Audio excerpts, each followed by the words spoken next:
और सितार के एक्सपर्ट हमारे साथ इस समय मौजूद है। सितार को मैंने नहीं चुना है, सितार ने मुझे चुना है।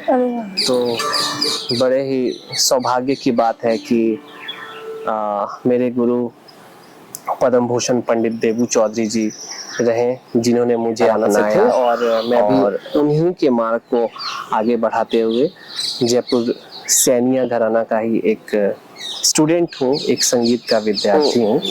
बड़ा ही कठिन टाइम था मेरे लिए कि मैं उस 19 पर्दे को छोड़ करके 17 पर्दे को अभी करूँ। पद्म भूषण पंडित देबू चौधरी जी से मैं जो तालीम हासिल की और अभी मैं जो नीलाद्री कुमार जी से मैं हासिल कर रहा हूँ, तो वो तीनों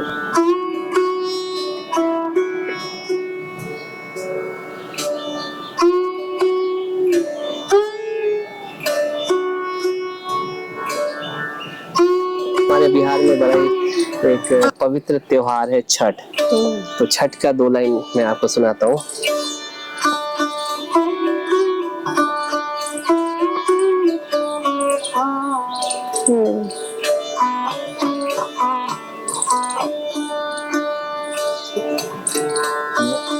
सूफी संगीत, सूफी स्वर वही है लेकिन भाव देखिए किस तरीके से चेंज हो जाता है। तो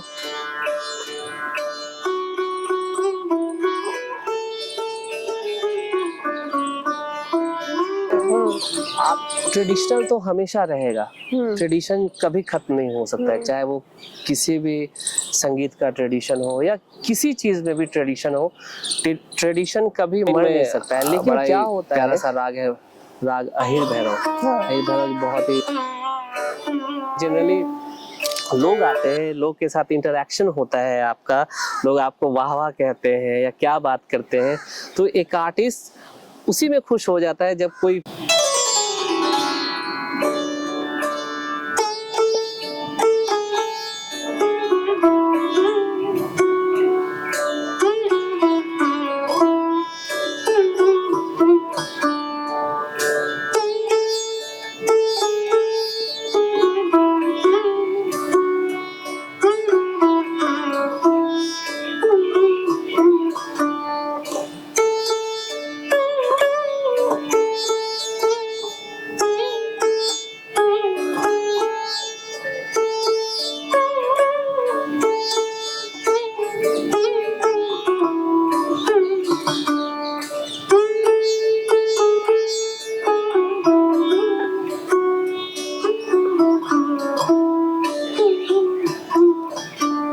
नमस्कार, भारत मेरे साथ चैनल पे आप सभी का स्वागत है।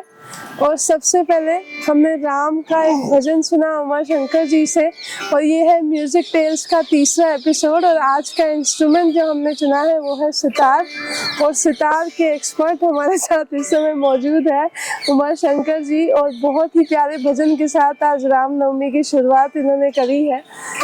मैं यही कहूँगी सर, इंस्ट्रूमेंट की सीरीज जो है वो हमने इसलिए शुरू करी थी कि हम भारत में अपने इंस्ट्रूमेंट्स को भगवान गुरु का दर्जा भी देते हैं। तो यही एक कारण था कि हमें ये आइडिया आया कि हम वाद्य यंत्रों पे क्यों ना बात करें। तो होता क्या है कि म्यूजिशियंस तो आते हैं हमारे पास में, उनको बहुत लोग जानते भी है, आप भी एक नोन चेहरा है पूरी इंडस्ट्री में, लेकिन इंस्ट्रूमेंट को जानना और भी ज़्यादा ज़रूरी हो जाता है। तो सबसे पहले आपका इंट्रोडक्शन लूँगे कि आपका घराना, आपके गुरु, आपने कैसे शुरुआत करी, तो उसके बाद फिर हम लोग इंस्ट्रूमेंट पे बात करेंगे। जी, सबसे पहले तो बहुत बहुत धन्यवाद कि आपने मुझे इस लायक समझा कि मैं आपके चैनल पे जो भी थोड़ा बहुत मैं संगीत के लिए करता हूँ, जो भी कुछ अपने गुरुओं से सीखा हूँ, अपने सितार के माध्यम से आप तक पहुँचा मैं।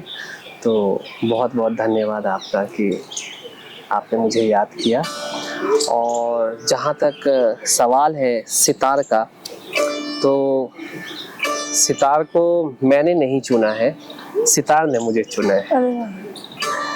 क्योंकि क्या होता है कि आपको पता नहीं होता है कि आपकी डेस्टिनी आपको किस मोड़ पे ले जाएगी।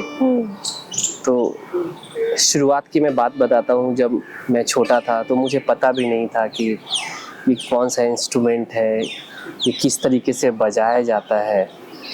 ये तो भगवान की बहुत बड़ी महिमा है या कृपा कह सकती हैं कि मुझे सितार ने इस लायक समझा और मुझे चुना कि मैं संगीत को, मैं सितार को, अपने माता पिता को, अपने गुरुओं को, सभी का आशीर्वाद प्राप्त करते हुए, लेते हुए इसको, सितार को कंटिन्यू करूं। जहाँ तक मेरी शिक्षा का सवाल है तो मेरी प्रारंभिक शिक्षा पटना में हुई। बिहार के बहुत ही बड़े सितार वादक थे, अभी थोड़े टाइम पहले ही उनका इंतकाल हो गया, श्री आशीष चैटर्जी जी। तो मैं उनका शागिर्द हूँ, पटना से रहा हूँ। और जब मैं दिल्ली शिफ्ट हुआ तो बड़े ही सौभाग्य की बात है कि मेरे गुरु पद्म भूषण पंडित देबू चौधरी जी रहे, जिन्होंने मुझे अपनाया और एक प्रॉपर तालीम उन्होंने दी मुझे, और जो किस तरीके से ट्रेडिशन को फॉलो करते हैं, किस तरीके से अपने ट्रेडिशन को, जो ट्रेडिशन की खास बात होती है।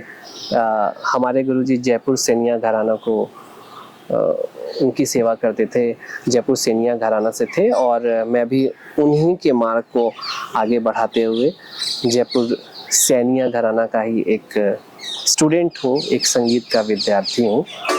और जयपुर सेनिया घराने की बात क्या है कि हिंदुस्तान में एकमात्र ऐसा म्यूजिक स्कूल है, घराना है, जो 17 पर्दे का सितार बजाता है। जनरली क्या होता है, पर्दे मतलब ये these are called फ्रेट्स। अच्छा, ओके, फ्रेट्स। ओके। तो जनरली क्या है कि सितार के जितने भी घराने हैं, सारे घरानों में ये जो पर्दे हैं वो 19 पर्दे होते हैं। लेकिन हमारे घराने की एक खासियत है कि हमारे घराने में केवल 17 पर्दे होते हैं, 2 पर्दा कम होता है।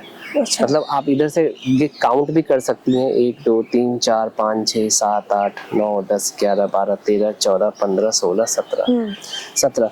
तो 17 पर्दे का सितार बजाना बड़ा ही मुश्किल काम है, क्योंकि मैं उस ट्रेडिशन को फॉलो करता हूँ। और गुरुजी ने बताया था कि अगर तुम मेरे शागिर्द बनोगे तो तुम्हें उस ट्रेडिशन को फॉलो करना पड़ेगा। मतलब 17 पर्दे का सितार आपको बजाना पड़ेगा, सीखना पड़ेगा। तो मैंने भी उसको एक्सेप्ट किया, उसको चैलेंजली एक्सेप्ट किया, क्योंकि जब मैं पटना में सीखता था तो उस टाइम मैं 19 पर्दे का सितार बजाता था, और काफ़ी हद तक मैं वहाँ पे सीख चुका था। हाँ, मतलब मुझे नेशनल स्कॉलरशिप तक भी मिला था 19 पर्दे के सितार में। लेकिन उसके बाद जब गुरुजी के पास आए तो बड़ा ही कठिन टाइम था मेरे लिए कि मैं उस 19 पर्दे को छोड़ करके 17 पर्दे को एक्सेप्ट करूं। बहुत टाइम तक तो मैंने उसको एक्सेप्ट किया नहीं। मैं गुरुजी पूछते थे कि तुमने चेंज किया, पर्दा चेंज किया, मैं उनको झूठ बोल देता था कि हाँ मैंने किया, लेकिन मैं इधर उधर खिसका कर पर्दे को इधर उधर कोशिश करता था। लेकिन थोड़े टाइम के बाद मुझे लगा कि जब मुझे करना ही है और सितार को ही एज अ करियर के रूप में देखना है, तो मुझे 100% अपना देना है, अपने संगीत में अपने आप को डुबोना है, और फिर तब जाकर फिर मैं उस 17 पर्दे के सितार को बजाने लगा। और ये मैं बहुत ही खुशकिस्मत हूँ कि जो भी कुछ कर पा रहा हूँ मैं अपने गुरुजी के बदौलत ही थोड़ा बहुत जो भी कुछ कर पा रहा हूँ। इसकी थोड़ा सा मुझे, क्योंकि जैसे आपने पर्दे तो बताया, जैसे पूरी बनावट अगर आप समझा सके जो आपके घराने की है और वैसे भी अगर सितार की, क्या फर्क क्या है? इस क्वेश्चन पे मैं आता हूँ। मैं बता दूं कि मैं अपने गुरुजी से सीख रहा था, फिर कोविड के टाइम में उनका इंतकाल हो गया, उनके सुपुत्र का भी, पंडित प्रतीक चौधरी जी का भी। तो काफ़ी मुश्किल दौर था वो हमारे लिए कि किसी अभिभावक का जब आपके ऊपर से छाया हट जाती है, सर पर से हाथ हट जाता है, तो बड़ा मुश्किल होता है। तो उस दौर को भी मैंने अनुभव किया, लेकिन उसके बाद फिर मैं बड़ा ही लकी रहा कि फिलहाल मैं अभी पंडित नीलाद्री कुमार जी से मैं सितार सीख रहा हूँ, जो कि आज हिंदुस्तान के एक आइडियल हैं। तो ये भी मैं बहुत खुशकिस्मत हूँ कि उन्होंने मुझे एक्सेप्ट किया, क्योंकि जिस ट्रेडिशन को मैं फॉलो कर रहा था और उसको छोड़ करके फिर से उस ट्रेडिशन में आना, तो उन्होंने बट मुझे बहुत एक्सेप्ट किया और बहुत ही मुझे वो बहुत प्यार करते हैं। मैं कोशिश करता हूँ कि जो जो मैंने बचपन में जो सीखा गुरुजी से, फिर अभी पद्म भूषण पंडित देबू चौधरी जी से मैं जो तालीम हासिल की, और अभी मैं जो नीलाद्री कुमार जी से मैं हासिल कर रहा हूँ, तो वो तीनों का मिक्सचर मैं अपने संगीत में मिश्रित इसमें करूँ। अगर आप ये भी अपने गुरु को याद करते हुए भी अगर कुछ हमें बजा के सुना सके। मैं अपने गुरु जी को याद करते हुए मेरे सभी गुरुओं जी के लिए है, चाहे वो स्वर्गीय श्री आशीष चैटर्जी जी हो, या पद्म भूषण पंडित देबू चौधरी जी हो, प्रतीक भैया हो, या नीलाद्री भैया हो, तो उनके लिए, सभी के लिए मैं एक आपको गुरु वंदना सुनाता हूँ, जो कि पद्म भूषण पंडित देबू चौधरी जी के ही द्वारा सिखाया हुआ है। तो मैं उसी को आपके समक्ष रखता हूँ।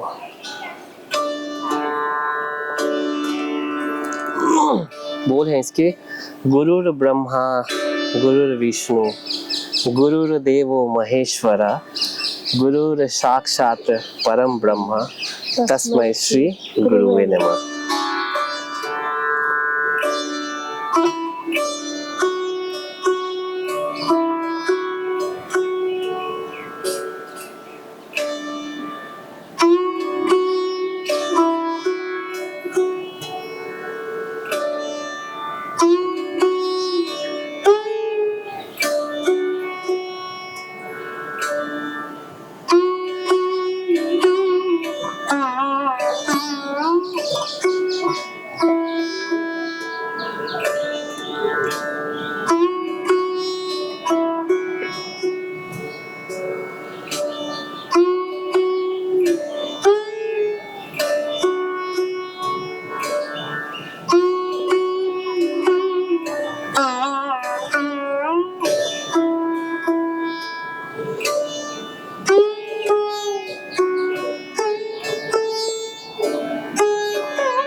अब मेरे को अब थोड़ा सा इसकी बनावट समझाएंगे कि कैसे इसको बनाया जाता है। हाँ, जहाँ तक टेक्निकली इसकी बात है, इसकी बनावट के बारे में, तो सितार दो पार्ट में बटा हुआ है। एक तो फर्स्ट पार्ट, ये जो राउंड शेप आप देख रहे हैं, ये एक पार्ट तो ये है, और दूसरा पार्ट यहाँ से यहाँ तक। तो गोल वाले पार्ट को तुम्बा कहते हैं, और ये कद्दू से बना होता है, ये वाला पार्ट। और ये कद्दू का बना हुआ है, लेकिन उसमें कुछ केमिकल और स्टेरलाइज करके उसको उस तरीके से बनाते हैं। इसकी अलग से, इस कद्दू की अलग से खेती होती है।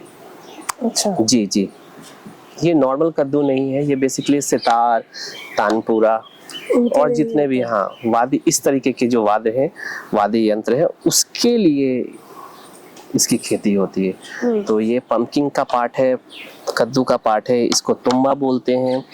ये यहाँ से यहाँ तक, इसको डांड बोलते हैं। फिर ये तबली है, सितार की तबली है। ये ब्रिज है।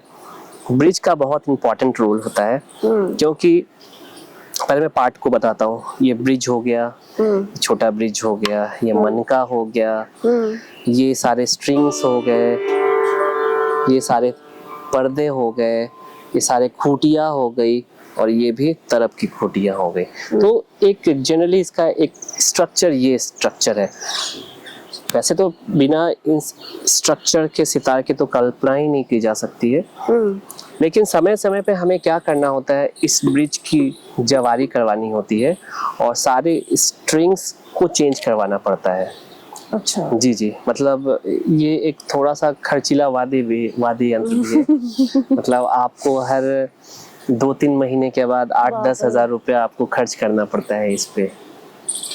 ये मेन यहाँ से मतलब पूरी सारी strings चेंजेस बजा होती बजा है। के लूज हो जाती होंगे, ऐसा है? लूज नहीं होती है, लेकिन क्या होता है कि जब आप बजाते हैं, वो कहते हैं ना कि अगर आप कुएं में से पानी निकाल रहे हो रस्सी से, तो वो पत्थर भी घिस जाता है रस्सी के घर्षण से। तो सितार या किसी भी वाद्य यंत्र में भी ऐसा ही होता है कि जब आप इसको कंटिन्यू बजाते हो तो इस वाले पोर्शन में यहाँ पे कट जाता है, ब्रिज कट जाता है। फिर स्ट्रिंग की जो कैपेसिटी होती है वो थोड़ी सी चेंज हो जाती है। वो आपको नहीं पता चलेगा, लेकिन हमें जब 2-3 महीने हम बजा लेते हैं तो हमें पता चल जाता है कि अब इसकी रिपेयरिंग मांग रही है या आपको स्ट्रिंग चेंज करना होता है। तो हमें उसके साउंड से, क्योंकि वो साउंड हम लोग यूज टू हो जाते हैं, जो जिस टोन में आप बजाते हो और उस टोन को, मतलब वो टोन आपको नहीं मिलती है, तो आपको पता चल जाता है कि आइदर कुछ सितार में प्रॉब्लम आ गया है या स्ट्रिंग चेंज करना है। तो हमें पता होता है, तो फिर हम स्ट्रिंग चेंज करते हैं या फिर जो मेकर हैं उनके पास ले जाकर इसकी जवारी करवाते हैं। तो इसमें अगर सरगम जैसे सारेगामा पाधानी से बजाना हो तो क्या होता है, कैसे बजाया जाता है? सिंपल, बड़ा सिंपल है। सारे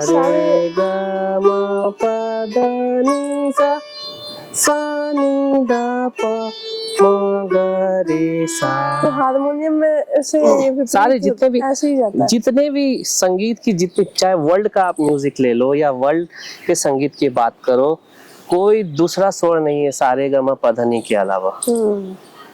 चाहे वो आप क्लासिकल म्यूजिक देख लो या लाइट म्यूजिक देख लो या फोक म्यूजिक देख लो या जैज देख लो, पॉप देख लो, रॉक देख लो, बॉलीवुड देख लो, गजल देख लो, सूफी देख लो, सारे का जितने भी स्ट्रीम्स हैं सबका आधार यही स्वर है।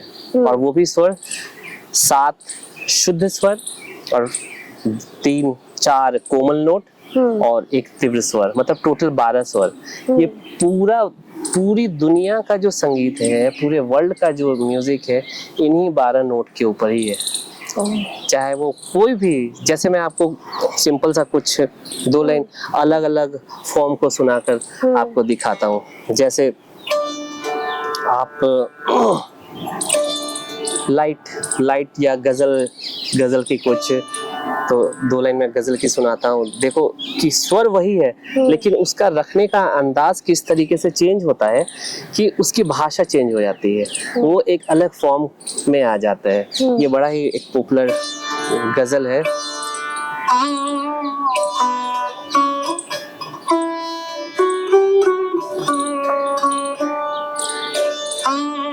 जाने की जरूरत है।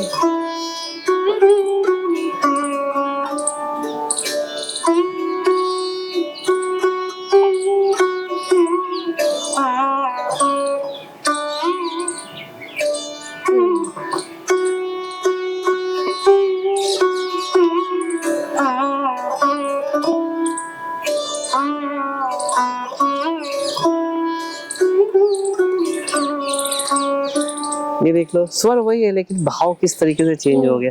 अब इसी को मैंने स्टार्टिंग में आपको भजन सुनाया। अब देखिए, अगर हम फोक करते हैं, फोक की बात करते हैं, लोक धुनों की बात करते हैं, तो लोक धुन में भी देखिए स्वर वही है, लेकिन उसका भाव किस तरीके से अलग अलग स्टेट में जाकर, अलग अलग राज्यों में जा करके चेंज हो जाता है। तो मैं कुछ 2-3 फोक आपको सुनाता हूँ। जैसे चूंकि मैं खुद बिहार से हूँ, तो आपको बिहार का, हमारे बिहार में बड़ा ही एक पवित्र त्योहार है छठ। तो छठ का 2 लाइन मैं आपको सुनाता हूँ।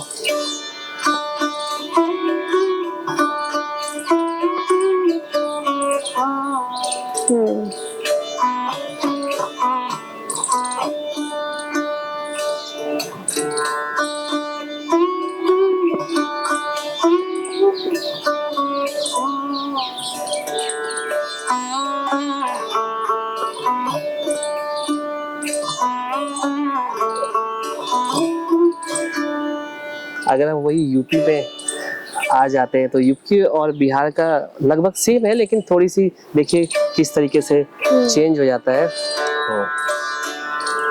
यूपी में राधा कृष्ण है।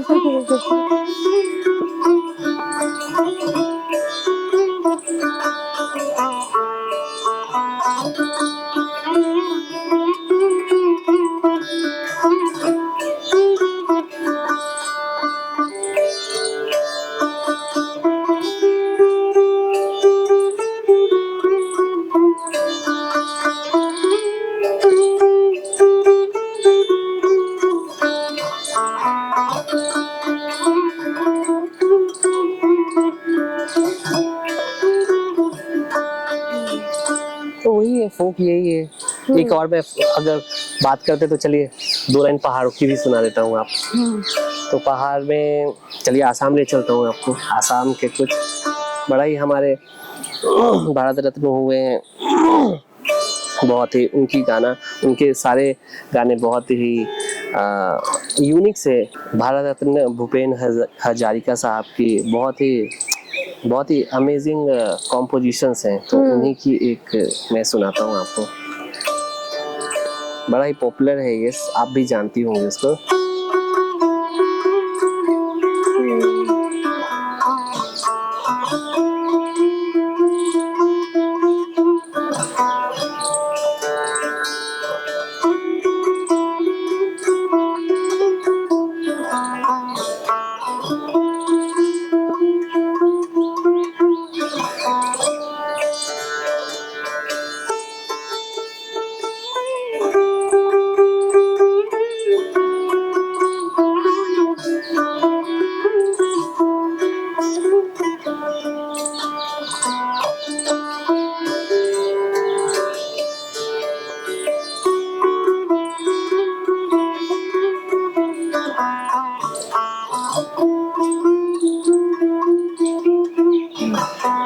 ये तो फोक हो गया। उसी तरीके आप देख सकते हैं कि सूफी संगीत, सूफी स्वर वही है, लेकिन भाव देखिए किस तरीके से चेंज हो जाता है।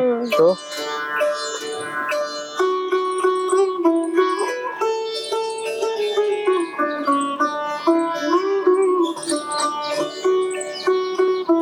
ये अमित खुशरूख साहब की रचना है, छाप तिलक।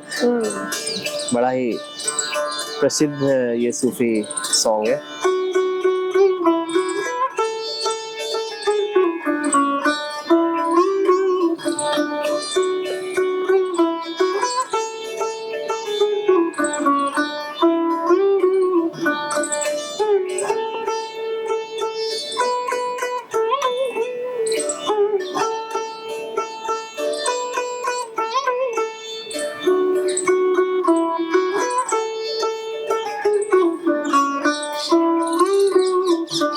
आप बजाने से पहले स्केल कैसे डिसाइड करते हैं? स्केल बेस इसमें कैसे पता चलता है कि कौन सी स्केल पे बेसिकली क्या है कि बजना चाहिए? सितार एक जैसे पर्टिकुलर, गाने जो है ये सब ऊंची स्केल पे ज्यादातर रहते हैं, लेकिन हमारे सितार में क्या लिमिटेशन है कुछ कि हम उसी पर्टिकुलर स्केल में सितार को ट्यून करते हैं या सुरों को बांधते हैं।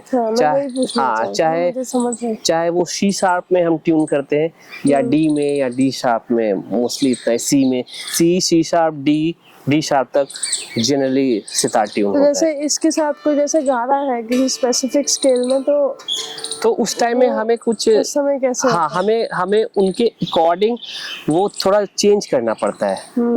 लाइक मूर्छना पद्धति बोलते हैं उसको, उससे प्रैक्टिस करनी होती है। मतलब हर सुर को सा मान करके फिर बजाना पड़ता है। जैसे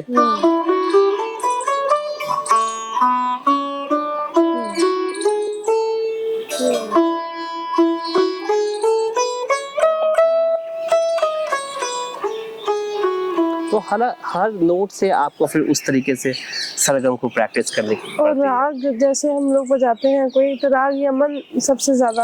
हाँ, राग यमन इसलिए राग यमन को सारे रागों का आधार मानते हैं, क्योंकि राग यमन स्टार्टिंग ही राग यमन से होता है। कुछ लोग भूपाली से भी करते हैं, लेकिन मेन राग यमन से ही शुरुआत करते हैं इसकी। तो राग यमन जैसे मैं आपको सुनाता हूँ, पहले हमें उसका आरोह अवरोह देखना पड़ता है। नी रे गा मा पा धा नी रे सा नी धा पा मा गा रे सा। अब उसमें भी क्या है कि अलग अलग स्कूल में जो उसका आधार होता है, जो सेंडिंग डिसेंडिंग ऑर्डर होता है, वो अलग होता है। जैसे गाने में कुछ अलग होगा, इंस्ट्रूमेंट में अलग होगा।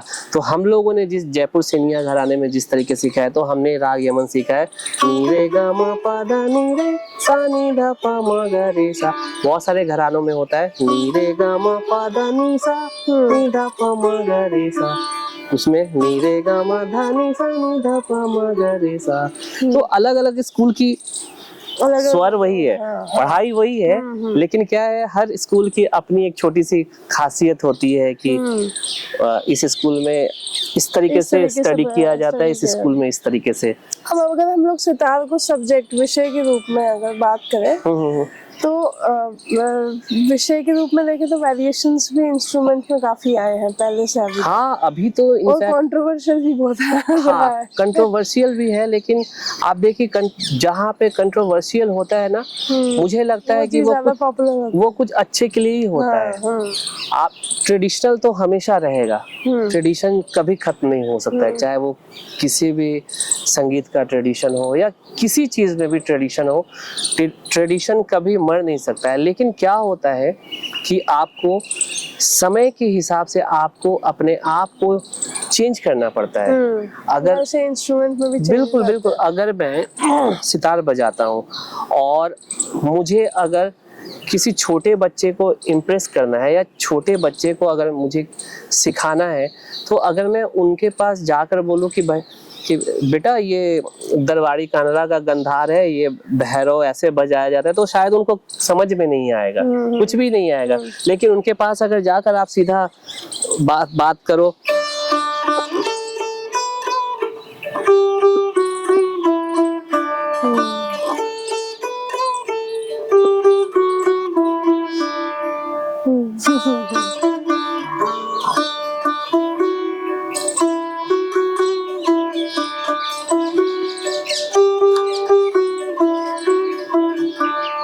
एक मोटा हाथी या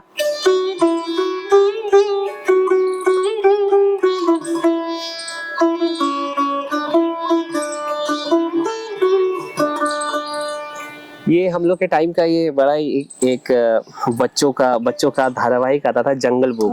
तो जंगल जंगल बात चली है, पता चला है, अरे चड्डी पहन के फूल खिला है, फूल खिला है। हाँ, तो आपको उस लेवल में जा करके, जिस तरीके लोग हैं, आप उनके लेवल में जा करके आप गाना बजाना करेंगे तो आप पॉपुलर होंगे। अगर किसी बच्चे को सुनाना है, या किसी सपोज करिए यहाँ पे इसी पार्क में कोई जो गेट कीपर है या जो गार्ड है, वो आता है और बोलता है कि मुझे कुछ सुनना है, तो आप उनको थोड़ी सुनाएंगे कि दरबारी का गंधार कैसे लगाता है। आप तो उनको जो पॉपुलर नंबर है वो सुनाएंगे।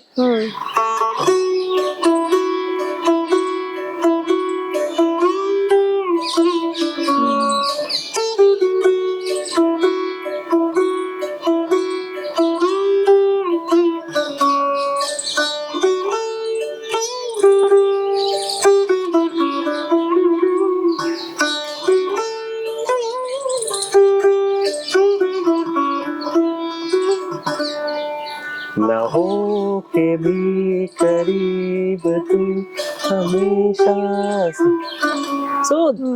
अगर इस तरीके का आप सुनाते तो आप देखिए वो आपके मुरीद हो जाएंगे, आपके पास बैठेंगे, 4 घंटे बैठ जाएंगे वो। तो मुझे मतलब मेरा ये पर्टिकुलर मानना है कि आप गाना बजाना करिए, लेकिन लोगों के हिसाब से गाना, हाँ, लोगों के हिसाब से करिए।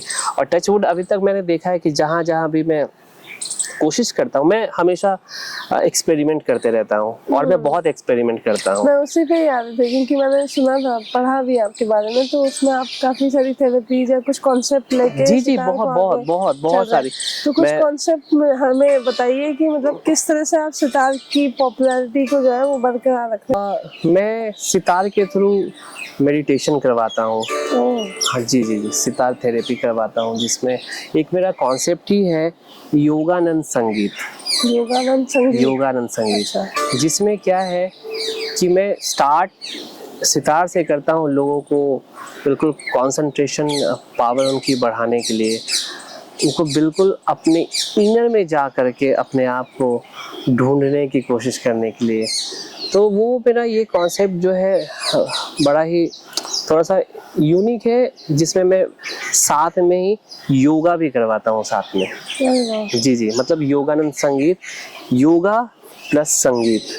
अच्छा। और उसमें मैं सितार को ही प्रायोरिटी रखा है, क्योंकि मैं खुद सितार बजाता हूँ, तो फिर मैं, लेकिन उसमें क्या है, मैंने देखा है 2-3 अपने इस तरीके के मेडिटेशनल का जो ये वर्कशॉप मैंने किया, या फिर जो कॉन्सेप्ट किया कुछ लोगों के साथ, 50 लोगों के साथ, तो जब मैंने स्टार्टिंग किया तो बिल्कुल शांत, उसके लिए हमें शोर की ज़रूरत नहीं पड़ती है, उसके लिए हमें बिल्कुल शांत इन्वायरमेंट की ज़रूरत करती है। थोड़ा सा जहाँ पे सितार के स्वरों को आप अच्छे से सुन सकें, तो वहाँ पे मैंने देखा कि मैंने एक मतलब मैं कोशिश करता हूँ कि आपके इमोशन को, जो हमारे भाव है, जो अलग अलग तरीके के जो रस हैं, इमोशन है, उसको मैं अपने संगीत के माध्यम से बाहर निकालूं। जैसे एक्सपेरिमेंट मैं करते रहता हूँ, तो मैंने नोटिस किया कि 2-3 जगह तो ऐसा हुआ कि मैंने जब बजाना शुरू किया, मुझे खुद भी नहीं पता होता है कि उस दौरान मैं क्या बजाऊंगा। मुझे बस इतना पता होता है कि मैं आज इस राग को लेकर चलूंगा। अच्छा जी। और उसके बाद का मुझे बिल्कुल भी नहीं पता होता है जब कि क्या हो रहा है मेरे साथ, मैं कैसे बजा रहा हूँ। और मतलब यकीन मानिए कि जब वो मेडिटेशन खत्म होता है तो बहुत सारे लोग सो जाते हैं, सोए रहते हैं, पता नहीं कौन सी दुनिया में चले जाते हैं। मुझे उनके पास जाकर उनको जगाना पड़ता है कि प्लीज़ हो गया, अब आप उठिए। उसके बाद जैसा अनुभव बताते हैं लोग कि कुछ लोगों को अलग अलग चीज़ें दिखाई देती हैं, वो पता नहीं कहाँ चले जाते हैं और इतना रिलैक्स फील करते हैं, और मतलब एक नई दुनिया की वो रचना करते हैं। और रचना इस तरीके से करते हैं कि कोई कहीं पहाड़ पे चले जाते हैं, कोई नदियों की तरफ चला जाता है। मतलब उस इमोशन के साथ, जिस तरीके के इमोशन को मैं प्रेजेंट करता हूँ, स्टार्ट स्लो से करता हूँ, फिर धीरे धीरे उसकी स्पीड को मैं बढ़ाते जाता हूँ, और एक पीक पर ले जाकर फिर वहाँ से फिर मैं धीरे धीरे वापस जहाँ से हमने शुरू किया था वहीं पे मैं छोड़ देता हूँ। मतलब आप जैसे हमारे जीवन का चक्र होता है कि हम शून्य से शुरू होते हैं, मतलब बच्चा पैदा लेता है, फिर धीरे धीरे ग्रो करता है, बड़ा होता है, यंग होता है, फिर एक मैच्योर होता है, फिर थोड़ा ओल्ड होता है, दिन धीरे ओल्ड होकर लास्ट में बिल्कुल शून्य पे आ जाता है। तो मेरी शुरुआत भी वैसे ही होती है, मैं बिल्कुल शून्य से शुरू करता हूँ और एक पिक पर ले जाकर फिर वापस। मैं एक छोटा सा आपको उदाहरण दिखाता हूँ, क्योंकि टाइम ज़्यादा नहीं है, तो मैं उसको 1 मिनट में दिखाता हूँ आपको। जैसे हमने शुरू किया, राग यमन में ही शुरू किया, लेकिन जनरली मैं राग यमन को लेता नहीं हूँ। मेरे गुरु जी का 6 राग बनाया हुआ है, उन्होंने रचना की है। जी जी, तो मैं उन्हीं रागों को लेकर के कोशिश करता हूँ। तो चलिए उन्हीं के राग को लेकर चलते हैं।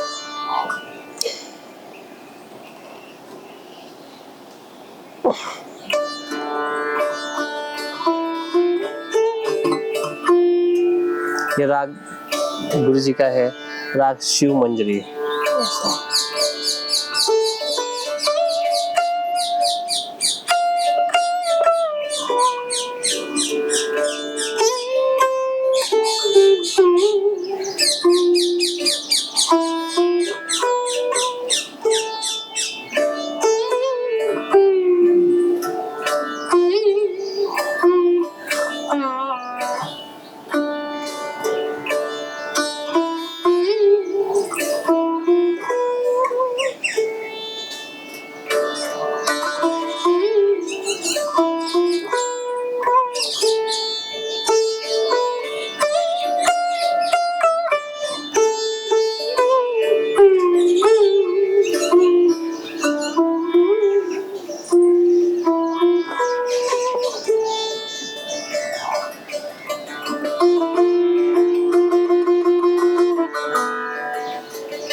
इसको कह सकते हैं किसी की इंद्रियां अगर जगानी हो जी जी, आप उस धीरे से, हाँ बिल्कुल आप फील संयम करें, से शुरू होने हाँ वाला राग बिल्कुल, है।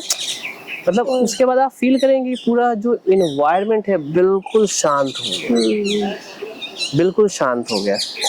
तो मैं इस तरीके से कोशिश करता हूँ और पता नहीं कहाँ तक सफलता मिलेगी मुझे नहीं पता, बट मैं प्रयास कर रहा हूँ, निरंतर प्रयास कर रहा हूँ और उसमें नई नई चीज़ों को जोड़ने की, नए नए इन्वेंशन को करने की कोशिश करता है। जैसे मैं आपको सिंपल सा दिखाता हूँ, ये मेरा जो सितार है ना, मेरा सितार मैंने दो रूपों में इसको बांट रखा है, एक मेल दूसरा फीमेल, दो पार्ट में बांट रखा है। तो ये जो ऊपर वाला जो पार्ट है उसको मैं मेल कहता हूँ। क्यों कहता हूँ? क्योंकि ये जो स्वर है, इधर के जो स्वर है सितार में, ऊपर नीचे के जो स्वर है, ये सारा जैसा एक मेल होता है, जैसा एक पुरुष होता है, एक जिसमें बहुत ही सहनशीलता होती है, गंभीर होता है, तो उस तरीके से मैं उसको दिखाता हूँ। और जो स्त्रियां होती है, मैंने उनको इधर मध्य सप्तक और तार सप्तक में दिखाया है कि स्त्रियां किस तरीके से थोड़ी सी चंचल होती हैं, थोड़ी सी आप उसको चपलता भी कह सकती है, वो भी होती हैं, मतलब थोड़ा सा पुरुष के अपेक्षा थोड़ा स्त्रियां ज्यादा, हाँ, तो मैंने उस तरीके से दिखाने की कोशिश की है। तो आप देखिए, शायद आपको फील हो सके ऐसा, जैसे एक पुरुष है जो किस तरीके से वो गंभीर होता है।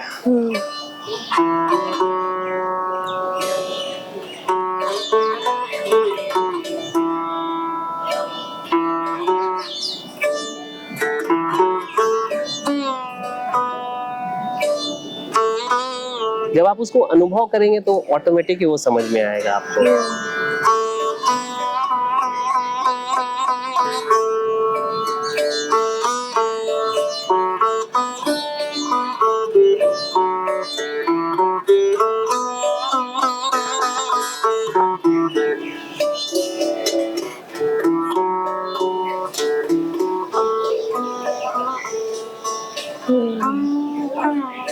और जब स्त्रियां कैसी होती हैं, जैसे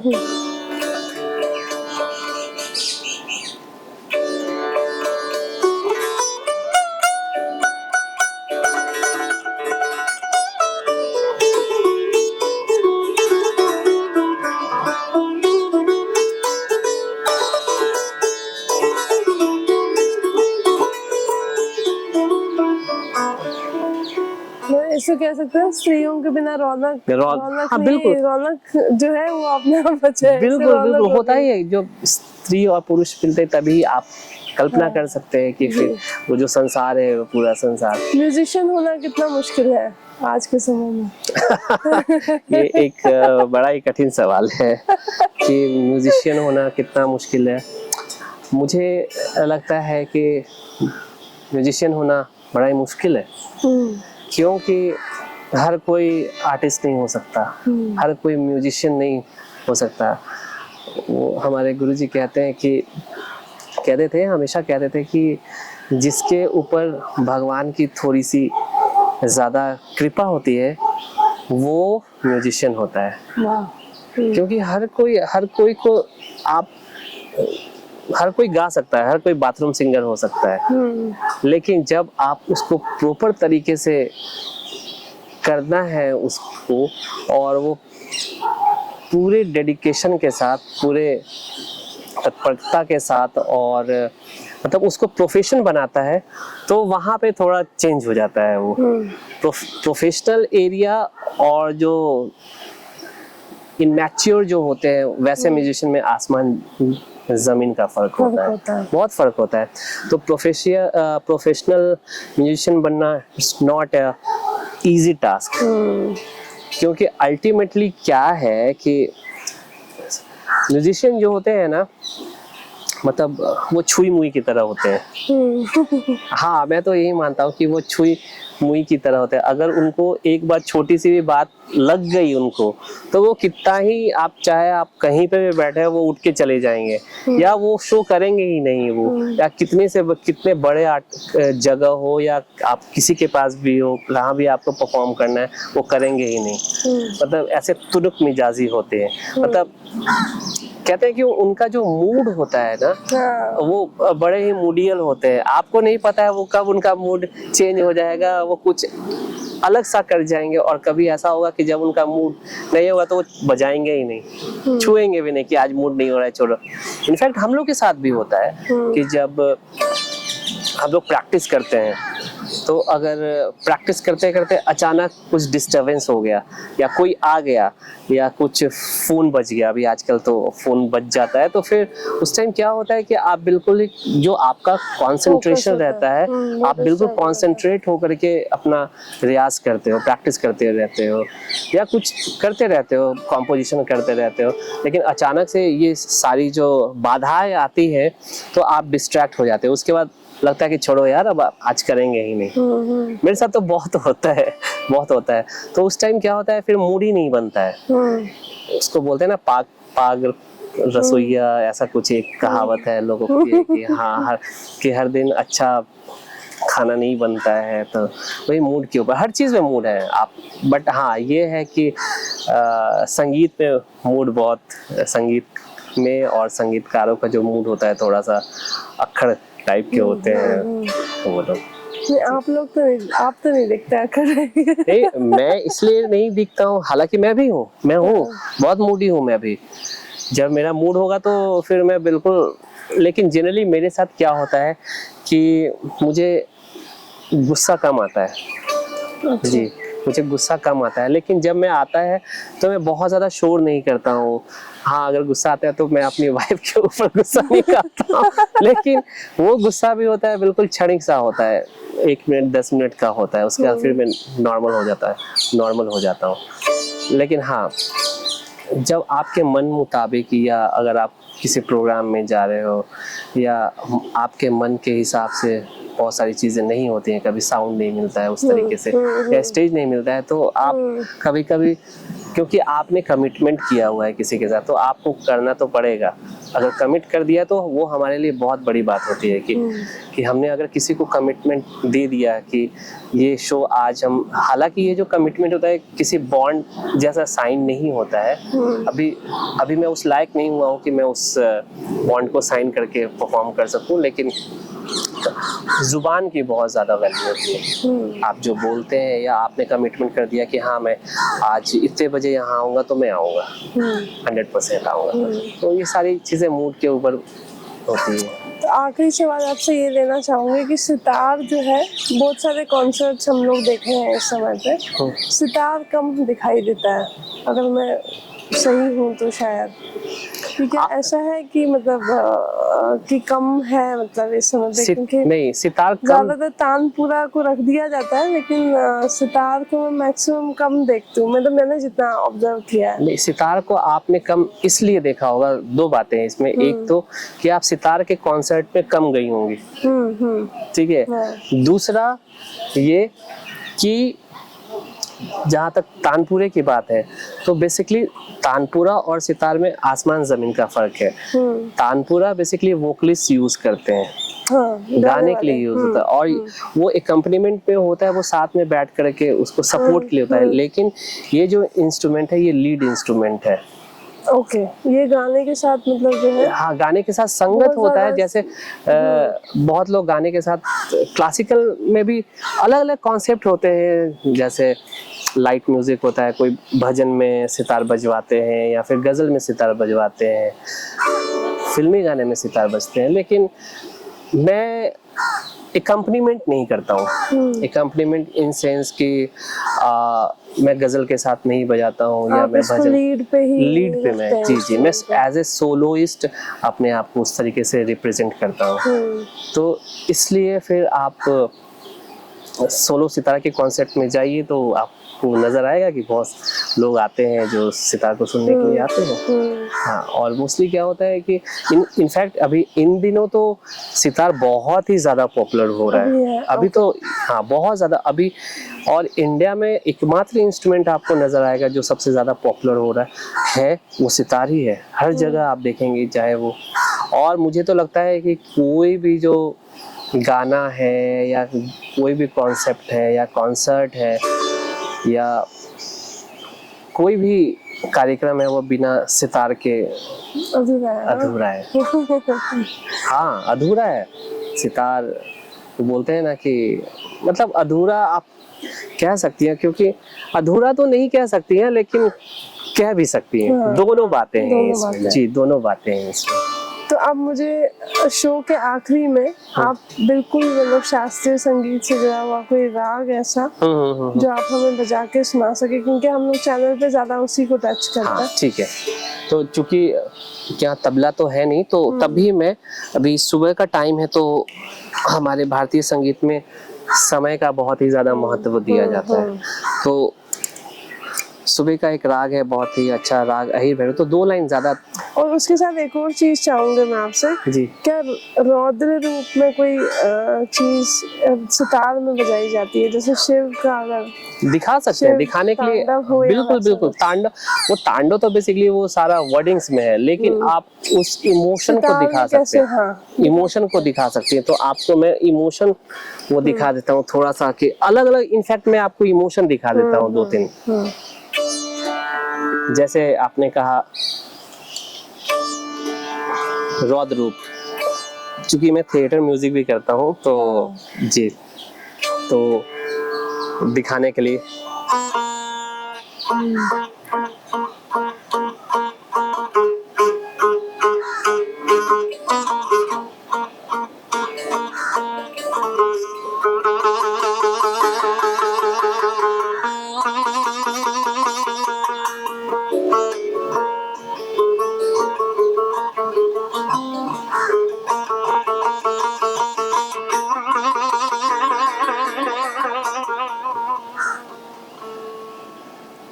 सैड दिखाना है तो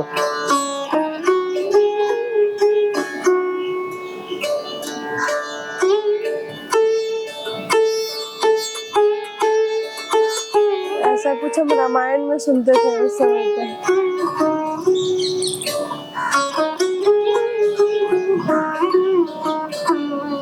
संवाद के समय पे क्या होता है? डायलॉग, जो जब डायलॉग डिलीवरी होती है उसके पीछे हमें उस इमोशन को चलना हाँ, होता है। वही। मतलब ये भी एक बड़ा ही एक्सपीरियंस का काम होता है, हर कोई उसको कर नहीं सकता है। मतलब मैं अपनी बड़ाई नहीं कर रहा हूँ, लेकिन क्या होता है थिएटर में गाना बजाना करना और नॉर्मल रूप में नॉर्मल तरीके से बहुत डिफरेंस है। आपको प्रायोरिटी वहाँ थिएटर रखना पड़ता है, आपको वहाँ पे अपने आप को नीचे करके रखना पड़ता है, क्योंकि प्रायोरिटी थिएटर है, आप वहाँ प्रायोरिटी नहीं है।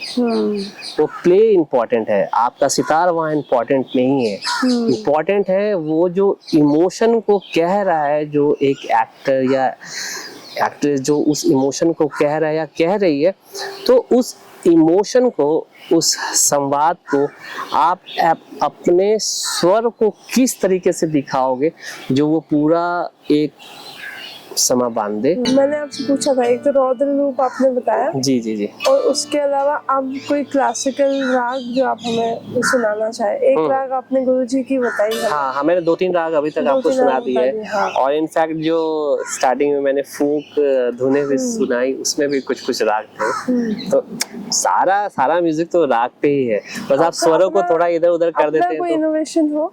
नहीं, मैं अभी उस लायक नहीं हुआ हूँ कि मैं अभी जो जिन गुरुओं ने मुझे सिखाया है, गुरुजी ने मुझे सिखाया है, उनकी चीजों को अभी मैं नहीं कर पा रहा हूँ अच्छे से, तो कहाँ मैं अभी जी कर ठीक है, पाऊंगा। जो भी आप बजाना चाहें। मैं एक मॉर्निंग का 2 लाइन में, बड़ा ही प्यारा सा राग है, राग अहिर भैरव। अहिर भैरव की बहुत ही फेमस राग भी है, और उसमें आपको जो क्लासिकल है उसकी गंभीरता है उसको भी आप देख सकते हैं।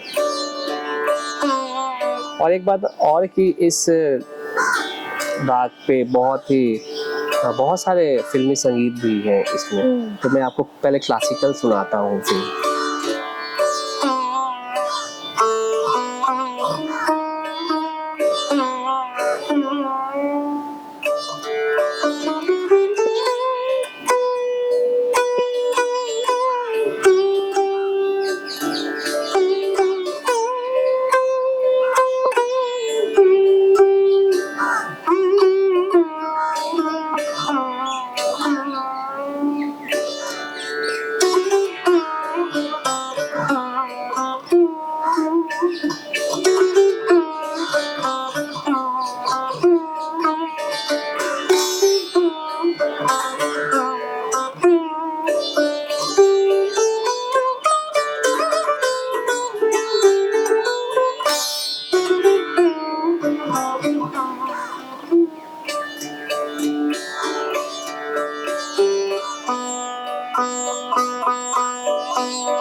तो इसी के साथ हम लोग इस एपिसोड का अंत करते हैं।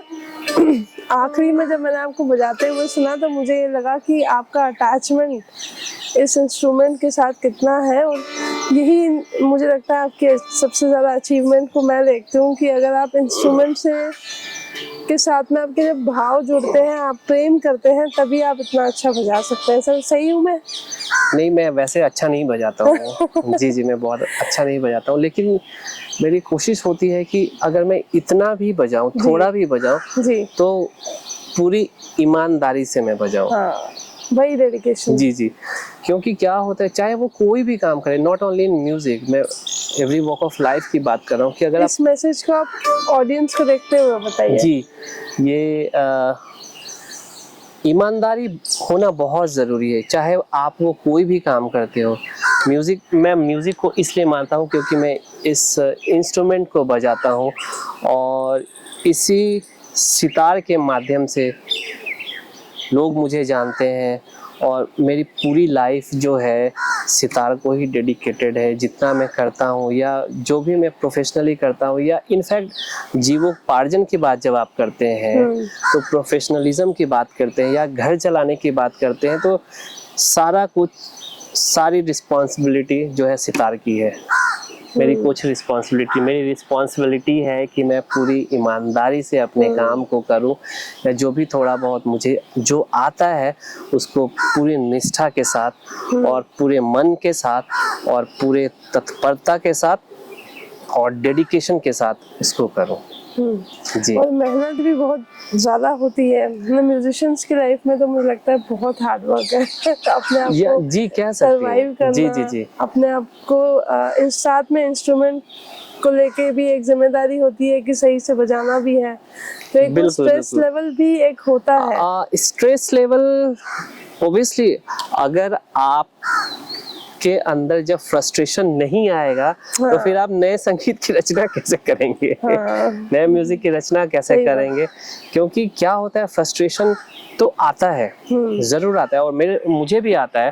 क्या होता है ना कि जब आर्टिस्टों की लाइफ क्या होती है ना, उनको तालियां सुनने की आदत रहती है, और जब वो मतलब उनको क्या होता है कि हफ्ते में 1-2 दिन या 10 दिन के बाद उनको एक बार लोगों के साथ कनेक्ट होना पड़ता है, क्योंकि कॉन्सर्ट में या प्रोग्राम में या जिस तरीके के भी इवेंट्स होते हैं उसमें जनरली लोग आते हैं, लोग के साथ इंटरेक्शन होता है आपका, लोग आपको वाह वाह कहते हैं या क्या बात करते हैं, तो एक आर्टिस्ट उसी में खुश हो जाता है जब कोई 5 लोग, या कहते हैं कि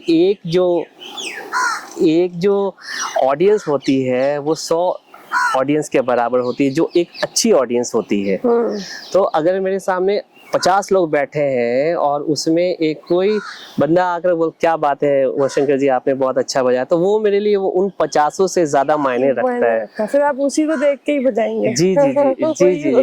तो हमें भी फ्रस्ट्रेशन होता है जब हमारे पास काम नहीं होता है, और सच बताऊं तो आर्टिस्टों के लिए काम बहुत ज़रूरी है, और इनफैक्ट काम सभी के लिए ज़रूरी है, लेकिन म्यूज़िक जब आप करते हो और उसके बाद उस तरीके से आपको रिकॉग्नाइज नहीं मिलता है, आपको उस तरीके से लोग नहीं मिलते हैं, या लोग आपको उस तरीके से भाव नहीं देते हैं, तो एक जो म्यूजिशियन होता है वो टूटता है कहीं ना कहीं।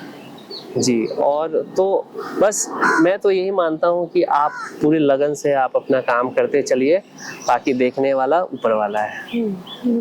और एक बात और कि आप हमेशा पॉजिटिव रहिए। आप जितना पॉजिटिव रहेंगे आपके इर्द गिर्द के लोग भी पॉजिटिव रहेंगे। पूरी उस टाइम क्या होगा कि सारे लोग उस काम को पॉजिटिव करने में पूरी शिद्दत के साथ लगे रहेंगे।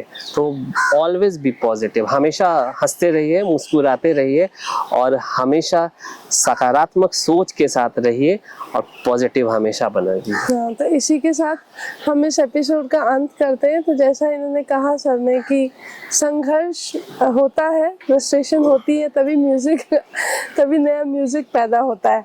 तो इसलिए हम लोगों ने म्यूजिक टेल्स की शुरुआत करी कि हम आपके अंदर ऐसा जुनून भरे कि आप हमेशा ऐसे ही बजाते रहे और आपको खूब सारा काम मिलता रहे। Thank you so much. तो धन्यवाद आप सभी का, और देखते रहिए भारत मेरे साथ। चैनल को सब्सक्राइब करना जरूर ना भूलें। धन्यवाद।